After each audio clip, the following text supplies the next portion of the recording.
আমার এই পার্সেলটা হচ্ছে অনেক অনেক অনেক সাধনার ফল। কেন বলছি জানো, তোমাদের পুরো স্টোরিটা আজকে বলি। এটা নাইকার পিঙ্ক সেলে আমি 22 তারিখে অর্ডার করেছিলাম। গোলাপি সেল? হ্যাঁ, 22 তারিখে অর্ডার করেছি। কিছুতেই আসে না পার্সেলটা।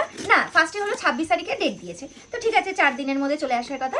4 দিন পর 26 তারিখে খেয়াল ছিল না, 27 তারিখে মনে হলো আমার কাছে পার্সেল আসার কথা ছিল না।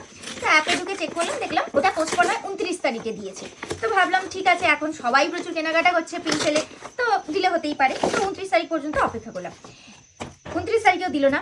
30 তারিখে দেখছি অ্যাপে ঢুকে যে ওটা কাস্টমার রিফিউজ করে হ্যাঁ, দিয়েছে। কাস্টমার রিফিউজ করে দিয়েছে, যে আমাদের নাকি ফোন করেছিল ব্লু ডার্ট থেকে, আর আমরা রিফিউজ করেছি। তো আমরা তো রিফিউজ করার ব্যাপারই ছিল না, কারণ এটা অর্ডার করেছিলাম অনেকটা অফ ছিল বলে, তো সেটা কেন রিফিউজ করতে যাব, সিওডিতে ছিল অর্ডারটা।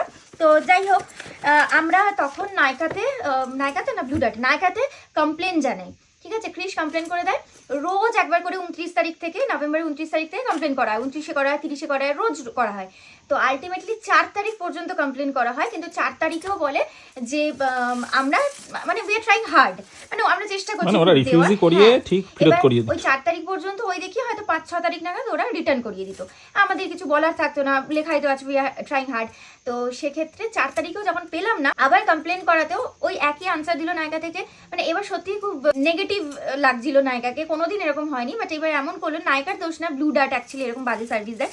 তো যাই হোক না, একটা জিনিস কেন গো, আরেকটা অর্ডার করেছিল মনে হয়। চাপ বাবা, এই একটা জিনিস কেন, কি হলো কেসটা? ওরা একটাই তো পার্সেল দিয়েছিল না, হ্যাঁ, তুমি 3000 টাকা পে করেছো।